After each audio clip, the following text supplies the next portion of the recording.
everybody, Facebook, what's up? It's DJ Thielen here with my buddy Joe Evangelisti all the way across the country. What's up, Joe? What's up, DJ? Thanks for having me on, man. The Flip King is here, man. The Flip King. I love it. I love it. Today we're going to share with you guys and talk about some of the obstacles that you might be experiencing wholesaling properties and how to overcome those. So Joe has been in the wholesaling business for how long now? Man, we've been wholesaling houses probably 7-8 years. I mean, not like, we started wholesaling 7-8 years ago. We've been doing it full time now for about 4 years. Okay. And you guys are out there crushing it, doing everything from getting the properties, to getting the, wholesaling to signing them, that kind of thing. And last week, Joe, we talked a lot about, I went on and talked a lot about like the mindset, like the mindset of essentially, one, feeling like you deserve to make a certain amount of money, and also like setting a vision for your life, the vision board, the perfect day and right, that kind of stuff. So kind of manifesting. So from your experience, hey, Crystal, what's up? Good to see you. So Joe, from your experience, wholesaling houses, doing a lot of deals in a market that's probably pretty competitive, I'd say. Yeah, New Jersey's crazy right now. Everybody and their mother's got an ability to want to flip a house, right? So yeah. I'm sure there's a lot of markets like that, but New Jersey's like that right now. Okay, so you're in Jersey, doing wholesaling in a market that is, higher priced, right? It's not like you're in Cleveland. You're doing higher priced stuff. So first of all, welcome to the show, buddy. Great to see you. So Joe and you guys just met, become buddies like a month ago at a mastermind that we went to together, and really connected. And so as far as the wholesaling, let's start off, Joe. You're in a competitive market. What was, when you were first starting out wholesaling, what was your kind of biggest, I guess, if you were to say, one or two, what were the biggest challenges that you had as far as, when you first started out? DJ, man, that's tough to answer. We kind of fell into wholesale backwards because I've been rehabbing for a long time, right? So we've always been buying houses. We've been buying houses for a long time, about 10 or 12 years now. And wholesaling ended up being like a byproduct of us buying a lot of houses. And it was just kind of natural that we started to. So let me backtrack a second. I've been rehabbing houses, and I own a Remax brokerage as well. So I had a database of buyers and investors and friends in the business, and I had a bunch of properties that I was rehabbing as well. So I had this like combination of houses that I was acquiring and buyers that were buying, and I was in between because I was rehabbing. So I was kind of like, I had a wholesale company kind of all built out already.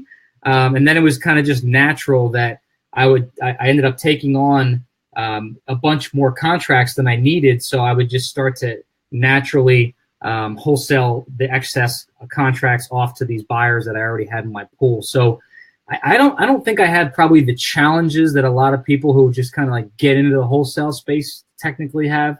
But it doesn't mean that I'm not to say that I just, not to say it was easy by any means, right? I mean, all business owners have challenges when they get into it. But I don't think I had like startup type of wholesale challenges. I kind of got into wholesale after I already had a prosperous rehab business, and I've been in the real estate long before I started wholesaling contracts. So, which I think is kind of atypical for people in our space. I don't know if that's the answer. I don't know if that's the answer you were looking for. Hey, man, I love it, man. And, so when you first started wholesaling, because you see this a lot from the mental aspect, I went through it. All of us go through it at some point in our life. It's like, I want to make sure that, it's a good deal for them. Right. So, and obviously that's something, but I think a lot of times, people will do that instead of, reverse engineering the profits and saying, well, gosh, if we can make 5 and it's a great deal, great. If we can make 35 and it's a great deal, great. But you see a lot of people that just, they start off and because of their belief system, they only want to make, 2,000 or 500 just to do a deal. You may not have went through that, but what is your, answer to that? Or are you from that same belief that, hey, man, we want to make as much as we can as long as it's a win for them? And how did you go about, deciding what you should charge on a wholesale fee? Because you guys have had, I think, wholesale fees that were, what's your largest one? Oh, man. Somewhere close to 6 figures. Yeah, somewhere in the 90s. So you guys signed a contract for 90 grand. Yeah, for sure. So there's a lot of people on here, like, as you know, that feel like, oh man, I can only make 2,000 or I can only make, 5,000 and they set limits on themselves. What was it that you had that didn't have you have to go through that? So I always create a win-win, and I have the mentality of the buyer, right? Because I was the buyer before I was the wholesaler. So yeah, exactly. And I've always had this abundance mentality that if the deal works and I'm the buyer, I don't care what the investor or wholesaler is going to make on the deal. So if that guy's got it under contract, guy or girl has it under contract for $1 or $100,000. If it's worth $101,000 to me, I'm going to pay $101,000. So when I say I've made 90, I've also paid upwards of, I just paid a $46,000 assignment fee to somebody last month.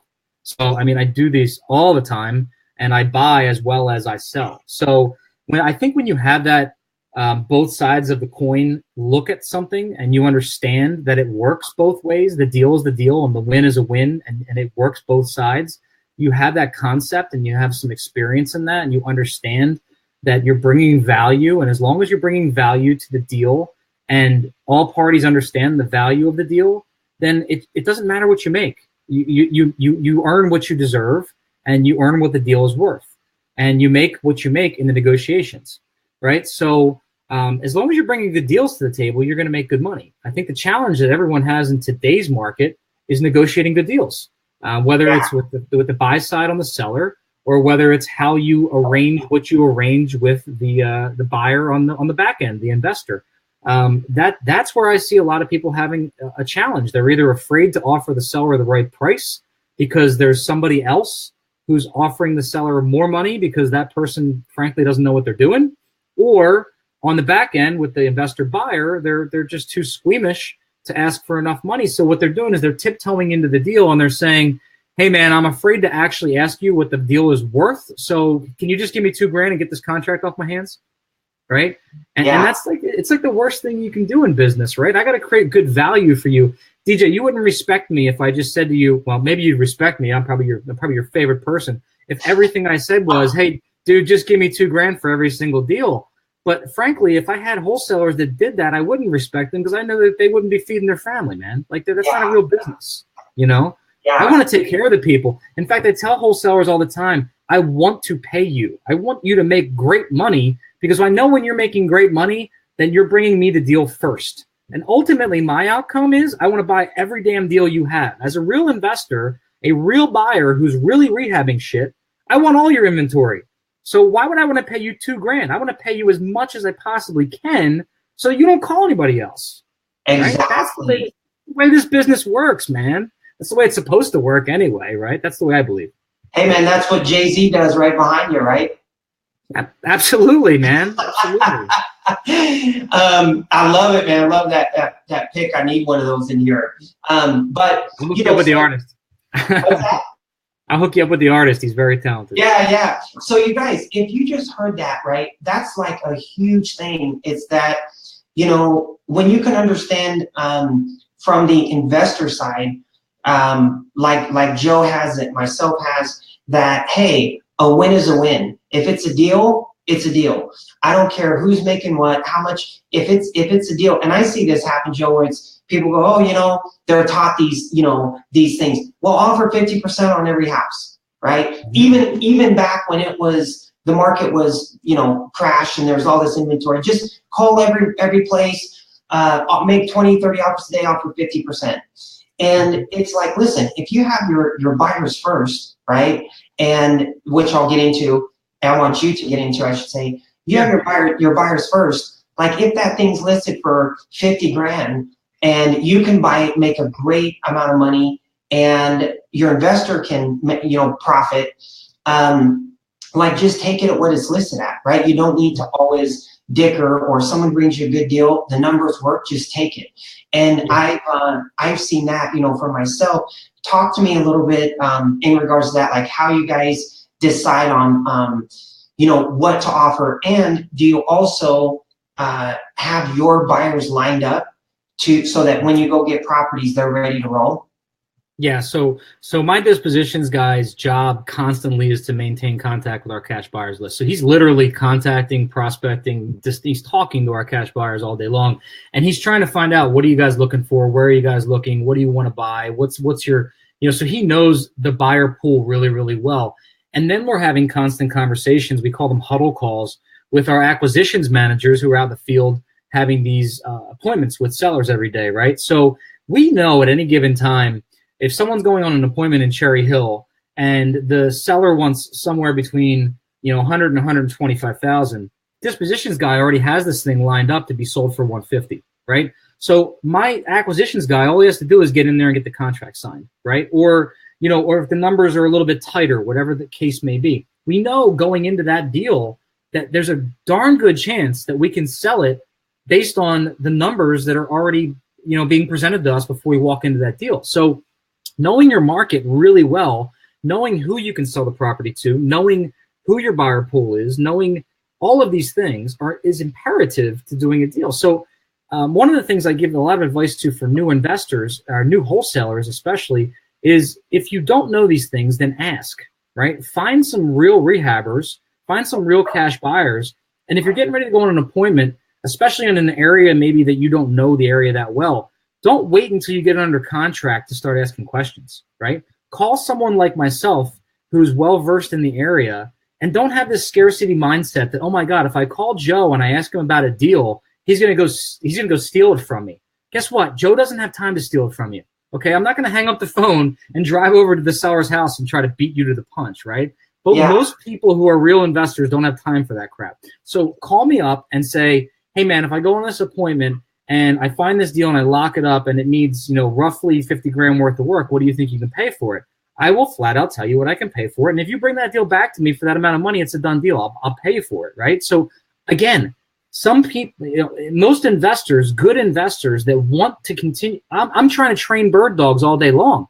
I want to train you how to find me deals, and I want to pay you well for them so that I don't have to continue to go do it myself or have my people do it. I want a million people out there finding me deals so that they're lined up and we can go buy them. That it's a scarcity mindset to think that doesn't happen all day long. I know dozens and dozens of friends of mine, people in my mastermind, people that I talk to all day long that will tell you the same exact thing. And DJ, you know this. I mean, you're in the space too. Guys like us don't have time to go scalp deals from people. I mean, you might hear one or two horror stories on Facebook, but it's not the real world. Yeah. And you see, this is awesome, man, because having this just open forum chat, because, you guys that are listening to this, these are some imperative nuggets that if you go away with are going to help you win. One thing you mentioned, Joe, is the scarcity mindset, right?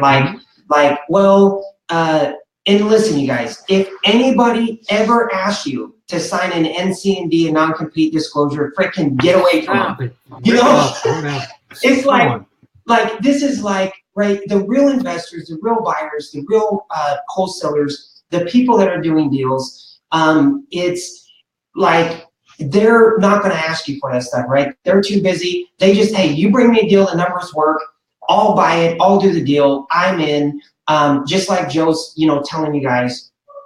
And the scarcity mindset, that's huge, man. That's probably the biggest thing is people feel like they only deserve to make a couple grand, or they only deserve to make $3,000. So can you share with the people kind of like how you come up with your, how you reverse engineer, so those people out there that are maybe wholesaling can understand in various markets, hey, I deserve to, I'm cheating myself, right? Yeah. I mean, you said earlier, man, you made 90,000 on an assignment, a wholesale deal, assigning it. You just paid 46,000 assignment fee to somebody. Can you share? All these wholesalers now are going to be calling you, man. So if you're a wholesaler, you're in New Jersey, yes, you can reach out to Joe. We'll get his information to you guys after here or at the end. But on the scarcity mindset, what would you share as far as like reverse engineering, more or less, is what you're doing, the profit, so that a wholesaler can really understand the value that they bring, especially today when deals are hard to come by. Yeah, so I mean, listen, I could spend all day talking about scarcity mindset, right? Yeah. I mean, we talk about this a lot. I think it's an epidemic in America, the scarcity mindset. I honestly think that it has a lot to do with why the middle class is the middle class. I think listen, you are worth what you think you're worth. Bottom line, if you think you're worth $2,000, you're going to make $2,000 on wholesale. If you think you're worth 20, you'll find a way to make 20.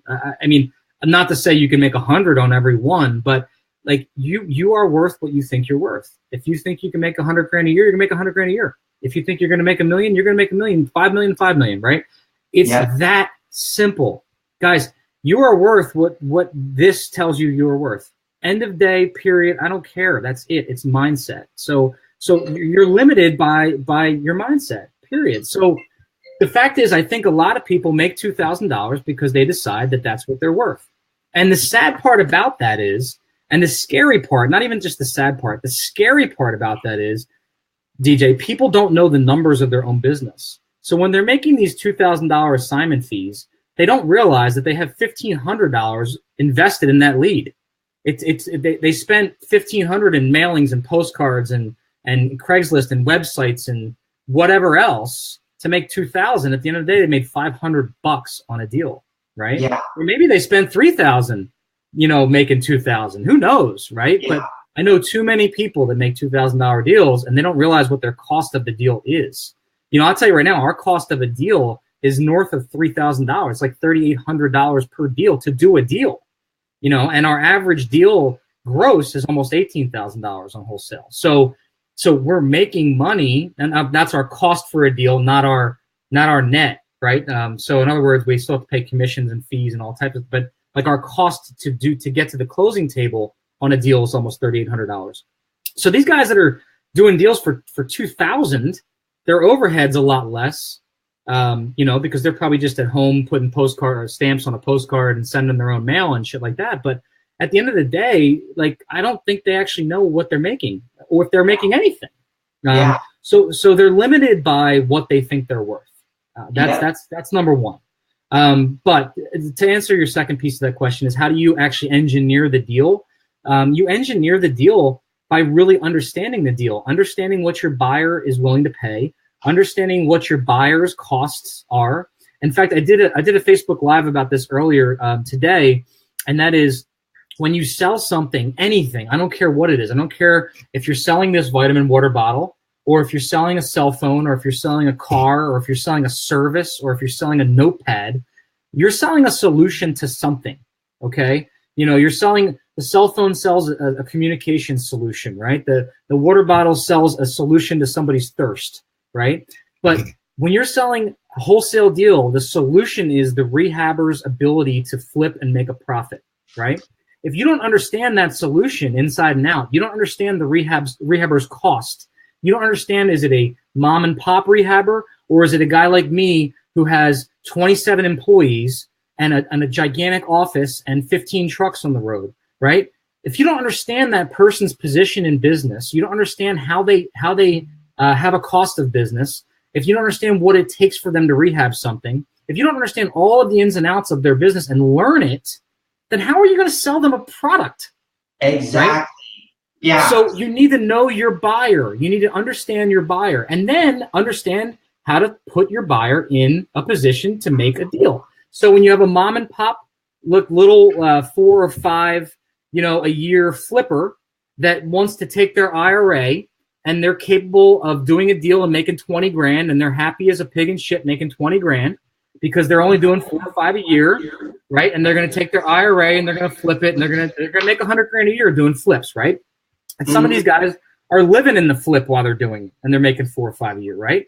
Then you can get a smaller margin on that deal because that guy's going to pay you 100 grand for that deal because at the end of the day, he's happy making 20, right? Then you compare him to a guy like me who I won't do a deal with a $20,000 margin or I would get smoked because I'm probably going to spend 20 grand more on that deal than mom and pop, right? I need to pay 75 for that deal, right? So don't show me that deal at 100. I'm not going to pay it. But he is, right? So know your buyer. There's a solution for that deal because mom and pop will pay you 100. So if you have the thing under contract for 80, guess what? You can make 20 grand on mom and pop. But don't show it to Joe because I won't call you anymore. Yeah, and you know what, Joe? You hit a good point. I talk about this with people. I tell them, man, you see a lot of wholesalers out there. I call it like slinging their shit, right? You go on these you go on these Facebook groups, they post, I got an apartment building, and it's a co-wholesale to a co-wholesale to a co-wholesale. There's 10 people. They don't even have the property. They know nothing about it. And nothing. And they're just focused on slinging their shit, right? Yeah. And so what you said is so imperative, and this is what I'm big on. It's like, hey, what is your investors? What are they doing now? What are they wanting to do?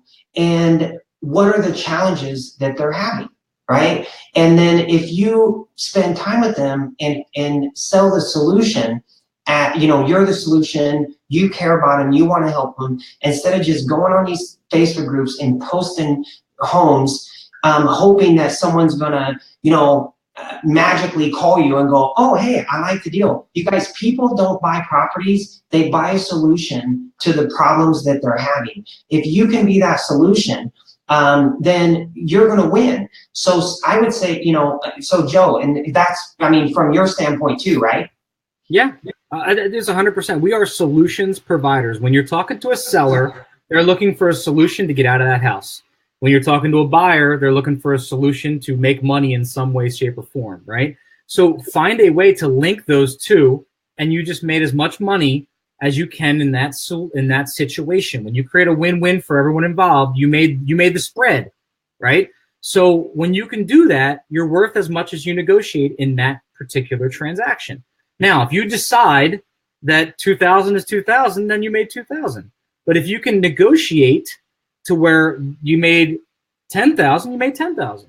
Now, how that works, that's the art of it. But what I find is one of the biggest challenges, and you just hit it on the head, DJ, is people think they need 5,000 people on a buyer's list. You need 15 max. You need 5 big, rehabber guys like myself. You need 5 intermediates, and then you need 5 mom and pops. And they need to be in a condensed area, in my opinion, 1 or 2 counties. Now, I know you got some guys that are doing virtual this town, virtual that town. There's a couple different, ideas of how to play this out. But in my opinion, you can do it in one location, and you can make great money in one location, because I feel like, if you stay in your backyard and you know it really well, you can do it really well in one spot. But the fact is, if you had 15 people in one location, and because what happens is, if you don't have at least 15, then sometimes you're like, I just had a text from one of my big players that I thought for sure was a slam dunk deal. I'm trying to help my dispositions guy make some inroads with some people. And I texted him, I said, man, this is in your backyard, you got to buy it. And he says, oh, I got 3 of my rehabs that are under contract on the market right now. I need 2 of them to sell before I buy another one. Okay, well, he's my slam dunk dude, but he can't buy it, right? So when you have 5 guys that are perfect for that market, 2 or 3 of them might be tied up in projects. So just because they're perfect doesn't mean they're perfect for now, right? So they might be that buyer, but they just are tied up. That happens. So you need to have a few guys, but you sure as hell don't need 5,000. You can't know 5,000 people, folks. Guys, you have 5,000 people on Facebook. You don't know 3,000 of them, right? So just stop with this shit. Stop with that shit. It doesn't make any sense. You're just throwing shit against the wall and hoping that it sticks. It's the worst way to do business. it's funny, man. I just did a mastermind for our, Flipping on Demand Academy, and people were in, and it was amazing how complicated people make things. People like, hey, if you got any deals, these wholesalers, right? I've got a list, and they'll buy everything.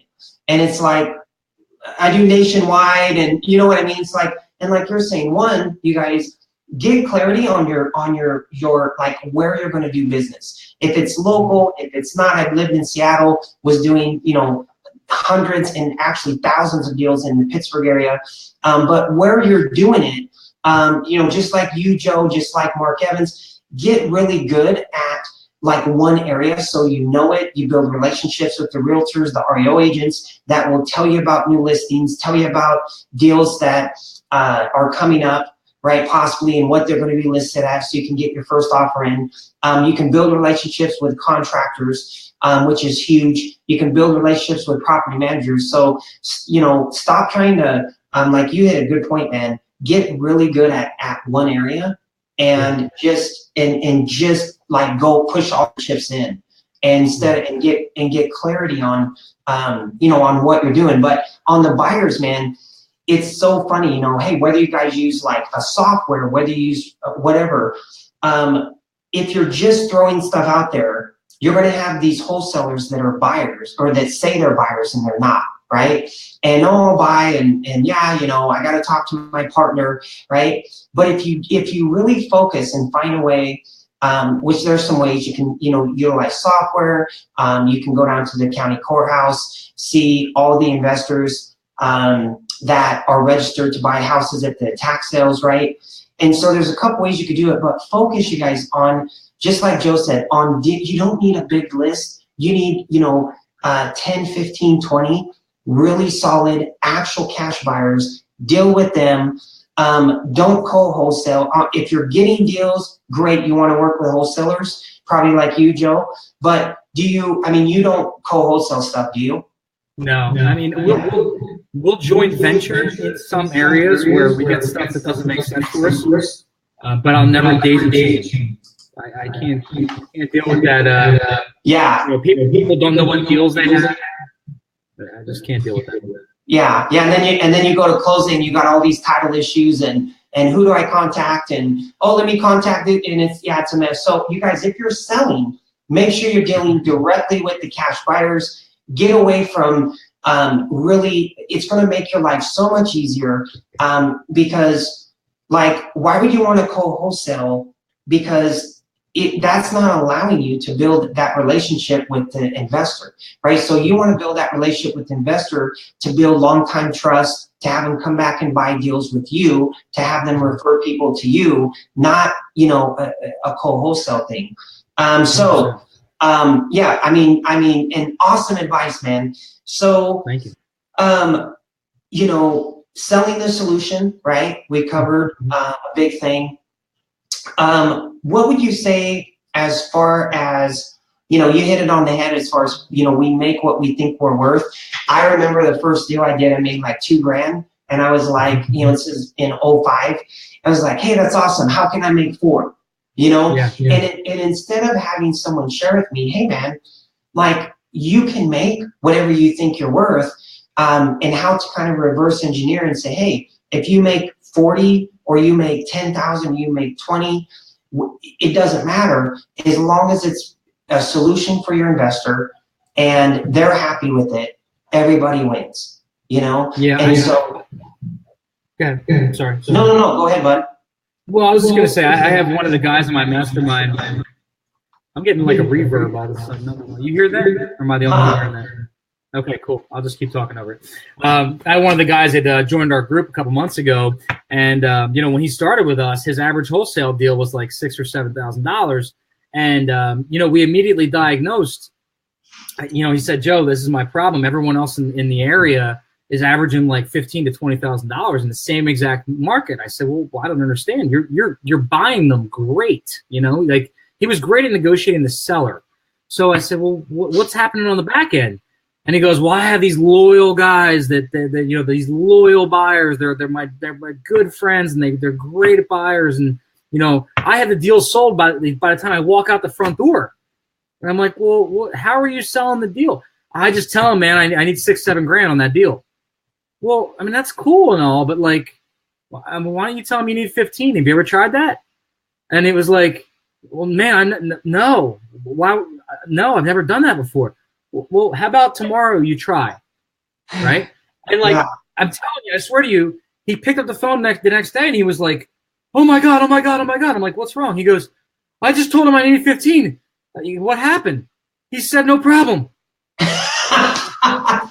like, dude, this guy's probably been doing cartwheels for the last 3 years because you're telling him eight grand, and he's like thinking to himself like it's like he's hitting the lottery. Like everyone is paying 15 to 20, and you're telling them it's 6 or 7. Like it's not a charity, guys. We're running businesses here, and people on the back end that know that they're getting a good deal have no problem paying for a good deal, right? And so the fact is, you don't have to take advantage of people. No one here is recommending that you take advantage of people, or that you somehow, not fraud isn't the right word, but you know what I mean. No one's here is telling you to go and do something that would be not honorable or immoral or anything like that. Like my grandma used to say, bamboozle. Yeah. We're not trying to tell bamboozle. We're not trying to tell you to bamboozle anybody.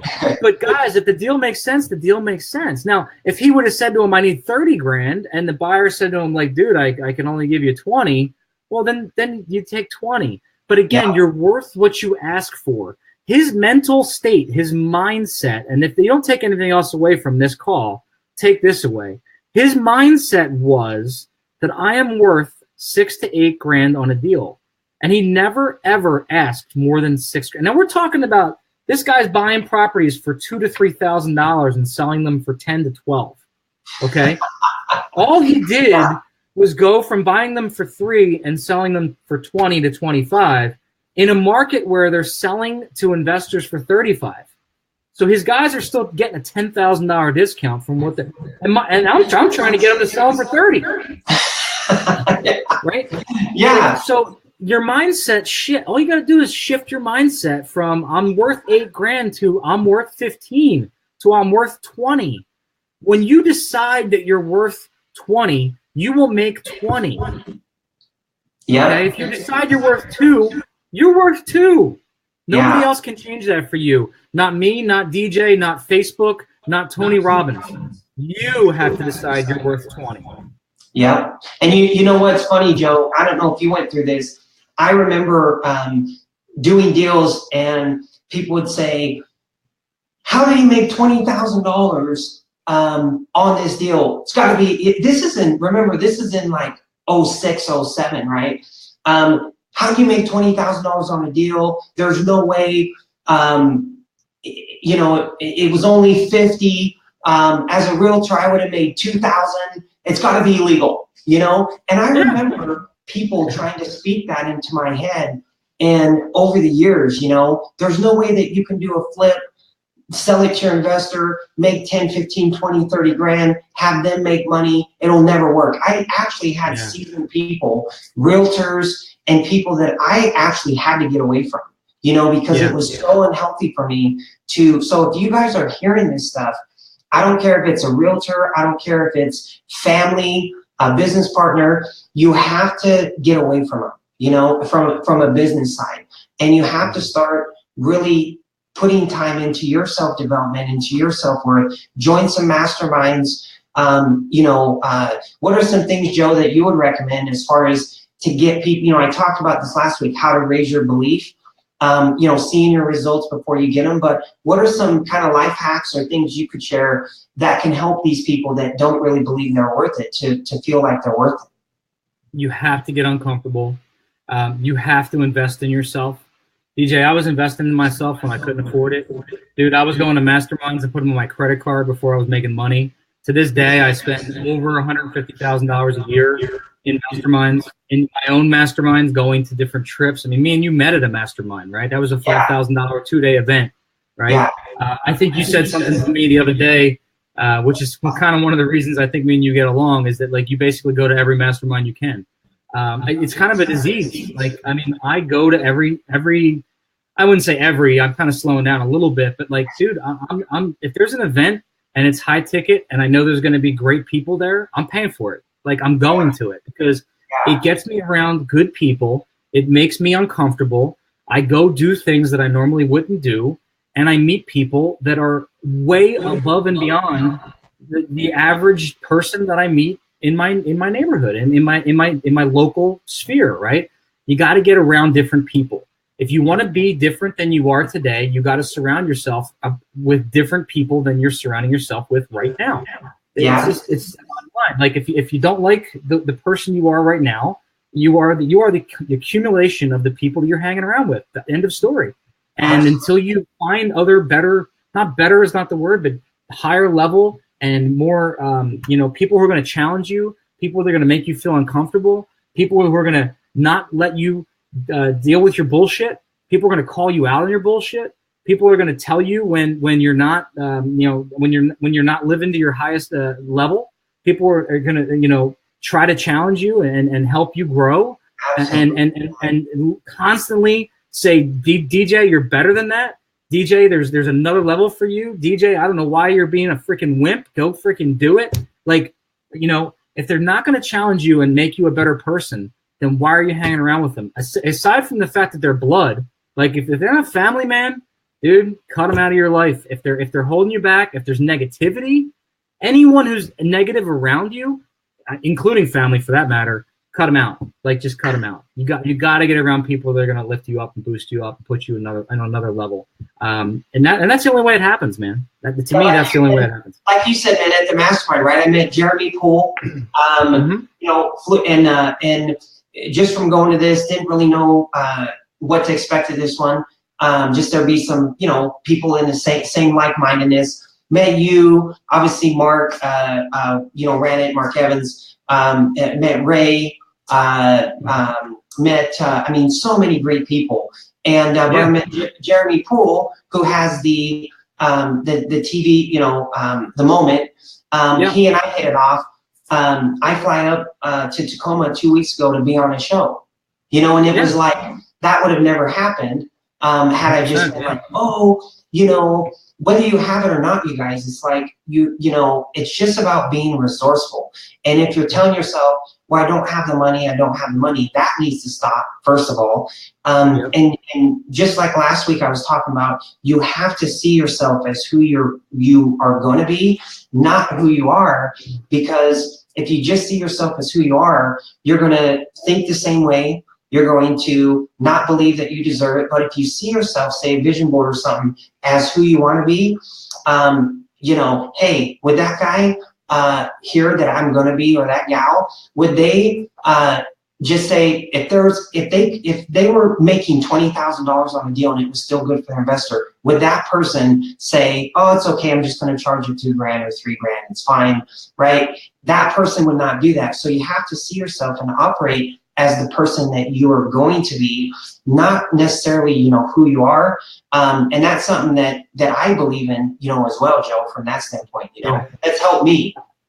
I got a quote. I got to hand it to him. I got to quote my boy Ryan Stewman. He has this podcast now. It's called Get Your Mind Right. It's like these little clips of like motivational morning things. The hardcore. He said the hardcore closer. Yeah. So he has this one this morning I was listening to. Man. We're giving you some love, buddy. There you go, man. You got it. So anyway, one of the things I listened to this morning while I was at the gym, he said this real quick one, and it wasn't. So he said it's not fake it till you make it, because a lot of people say fake it till you make it, but it's having faith in yourself that you're going. So he said it's not fake it till you make it. It's believe until you achieve, right? So like, you don't have to fake it until you make it. But the truth is, if you want to be something, you have to believe it, right? So you're not faking it. You're believing that you're going to be that person, right? You're believing in yourself that you are the person that you want to become.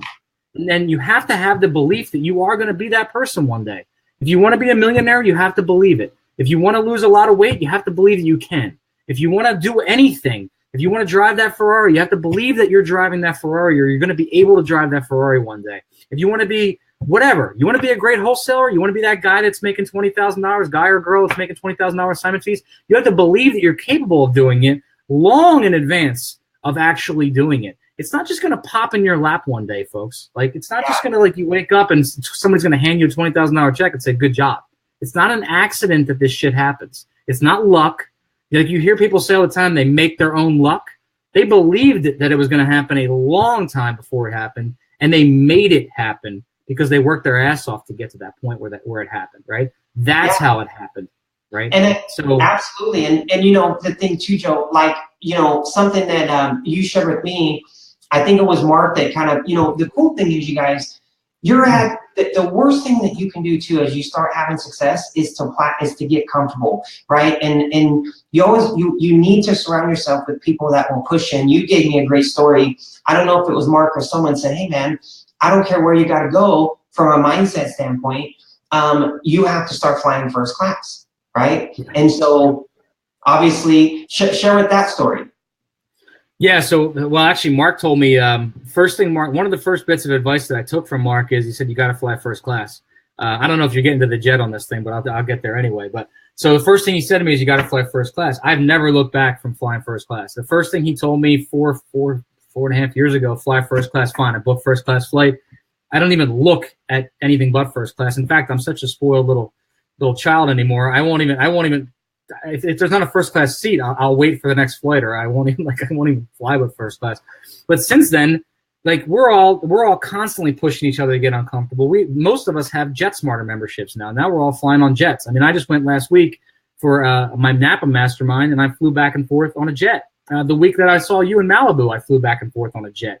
So now it's like I'm saying to myself, like, how did I even get to this place where first class is like not even what we do anymore? Now I'm flying G4s all over the place. Like, it's like you look back in hindsight and go, how the hell did this happen? But it happened from us putting it in motion. It happened from us getting uncomfortable when uncomfortable was first class. Now uncomfortable is keeping the JetSmarter membership. You know what I mean? Now, but what's the next level of uncomfortable? Buying our own jet, right? How do we get our own jet?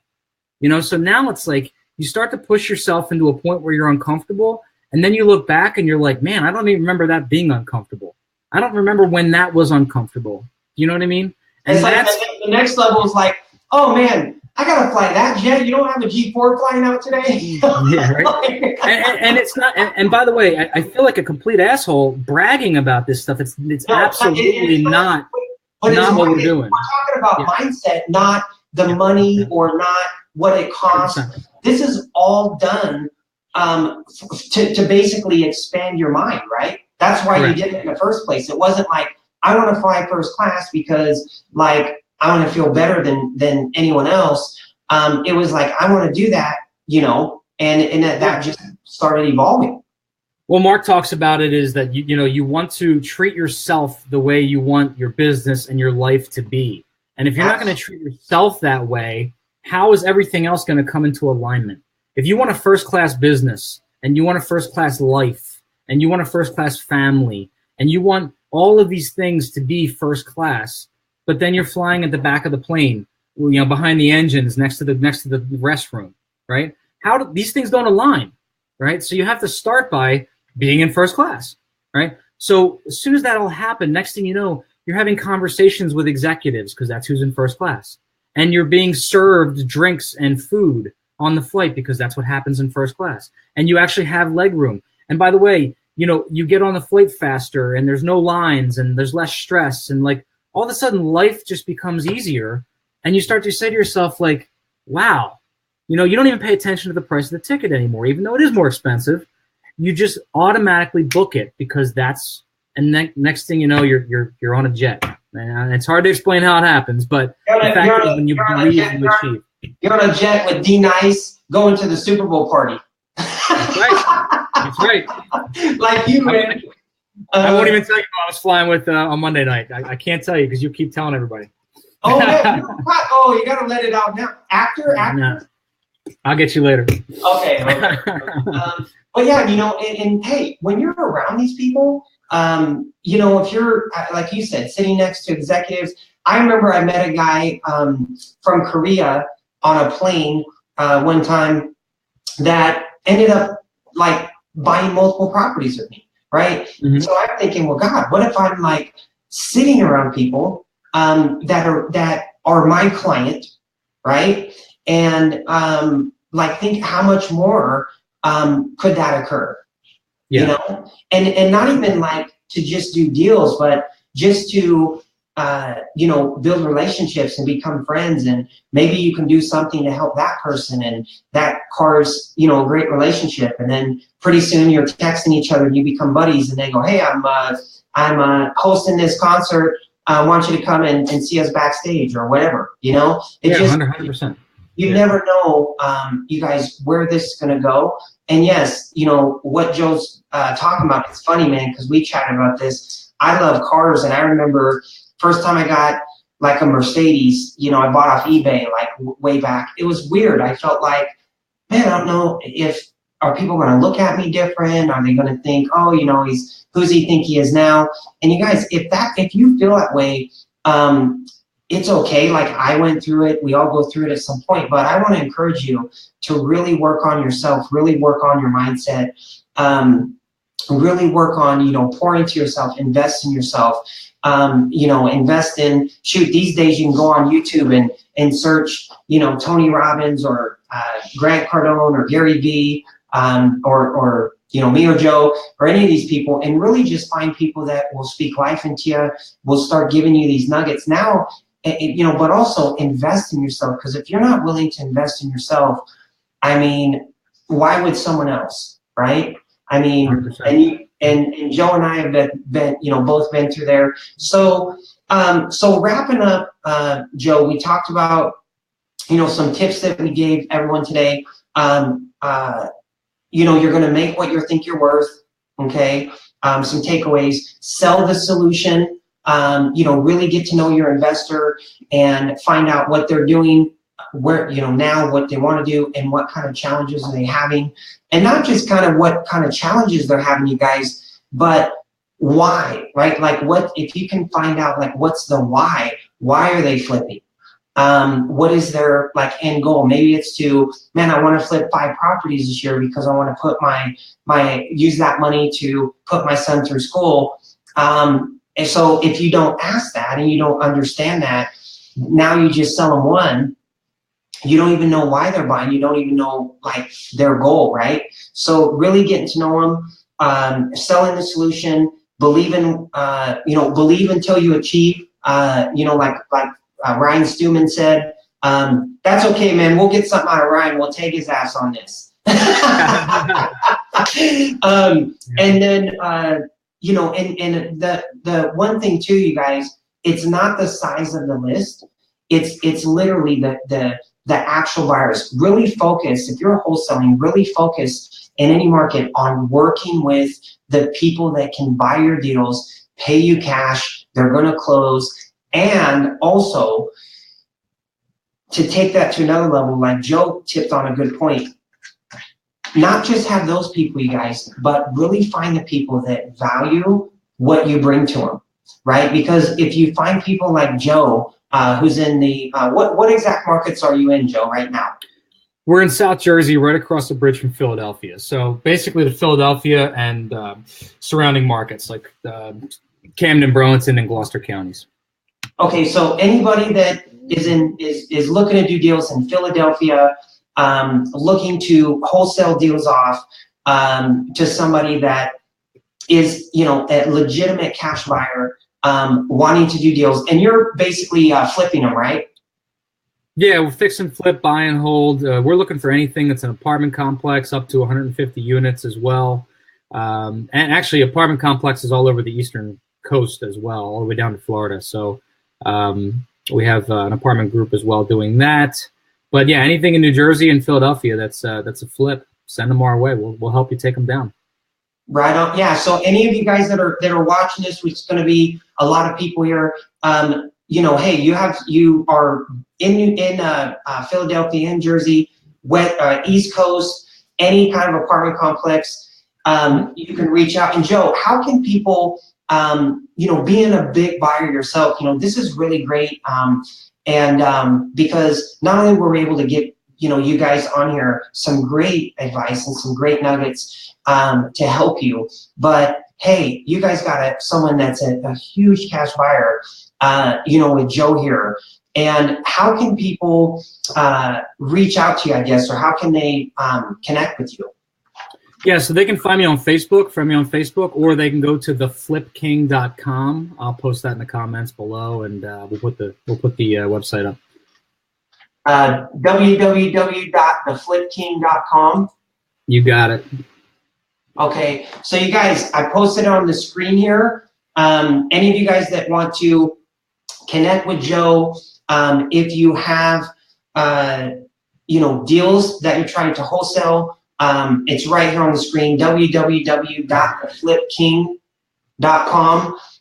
Reach out to Joe, let him know that you have some deals, and he's willing to, take care of you, make sure it's a win-win. And so that does it, you guys, for this of episode 2 of the Art of High Ticket Wholesaling, which our goal is to every week bring you guys value, help you realize that you don't have to just give stuff away. And just like Joe said, you deserve to make what you think that you're worth. So with that said, man, thanks for joining us, buddy. Great as always. I'm going to call you to see who you were flying on the jet with on Monday. And you guys have an awesome day, man. Talk to you guys soon. Thanks, brother. All right, you bet.